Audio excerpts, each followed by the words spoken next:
سمجھ سے دور کا واسطہ نہیں ہے اور بات کی جاتی ہے.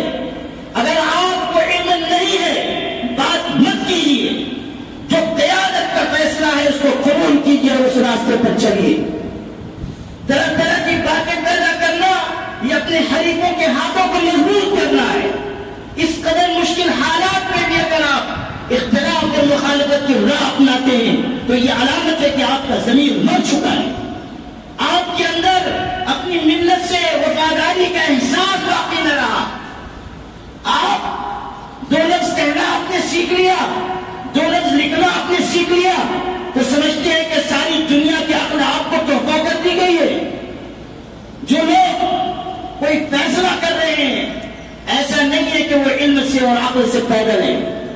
جو لوگ قیادت کے منصب پر فائز ہیں وہ جانتے ہیں کہ مسجد کیا ہے, نماز کیا ہے, نماز کی اہمیت اور عظمت کیا ہے اور احتجاج کا کون سا راستہ ہمیں اختیار کرنا چاہیے. آپ ہمیں عقل نہیں سکھا سکتے اور آپ ہمیں تعلیم نہیں دے سکتے.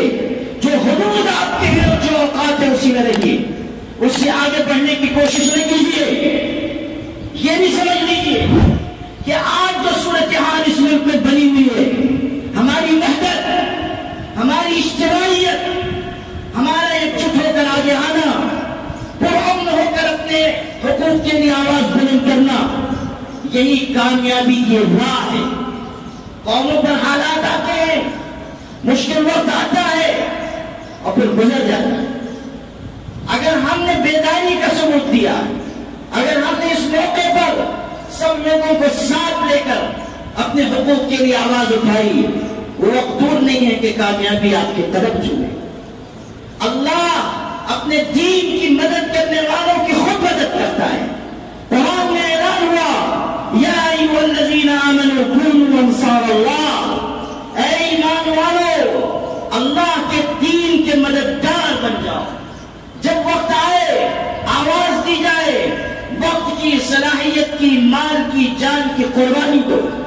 آؤ اور اپنے ملت کے ساتھ وفا کا عہد نبھاؤ.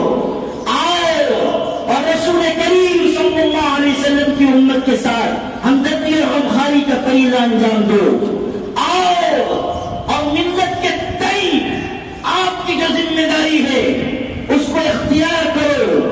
اور اگر اپنی ذمہ داریوں سے کترا کر نکل جاتے ہو تو پھر سمجھ لو کہ شترمرغ کی طرح ریت میں سر ڈال کر یہ سمجھنا کہ طوفان نہیں آیا ہے, اس سے بڑھ کر خوش فہمی اور کوئی نہیں ہو سکتی.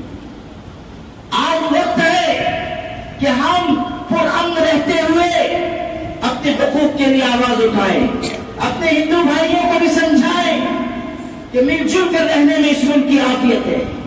بتائیں انہیں کہ اگر آپ کے اندر حق اور انصاف کی رمق ہے تو آپ کو جائز مطالبات میں دوسری کمیونٹیز کا ساتھ دینا چاہیے. ایسے فریب میں نہیں مبتلا ہوئیے جس سے ملک اضطراب اور بے چینی کا شکار ہو.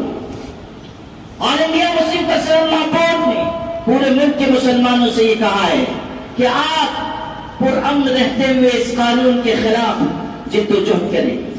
کل سپریم کورٹ نے کئی باتیں ایسی کہی ہیں جو ہمارے جائز مطالبات کے حق میں ہیں, لیکن کوئی فیصلہ نہیں آیا ہے, کوئی حتمی اور یقینی بات نہیں کہی گئی ہے. اسی لیے یہ فیصلہ کورٹ نے کیا ہے کہ ہم قدم بقدم آگے بڑھتے رہیں. جب تک ہمارے سارے مطالبات پورے نہ ہو ہمیں اپنی کوششیں جاری رکھنی چاہیے اور سمجھ لینا چاہیے کہ کوشش کرنا ہمارا کام ہے. اس کوشش کو انجام تک پہنچانا اللہ تعالیٰ کے سپرد ہے. کوشش کرنے کہ ہم مکلف ہیں, ہم اپنے تئیں کوشش کریں, باقی اللہ کے سپرد ہے کہ اللہ جو چاہے گا فیصلہ ظاہر فرمائے گا. اس لیے ہمارے شہر میں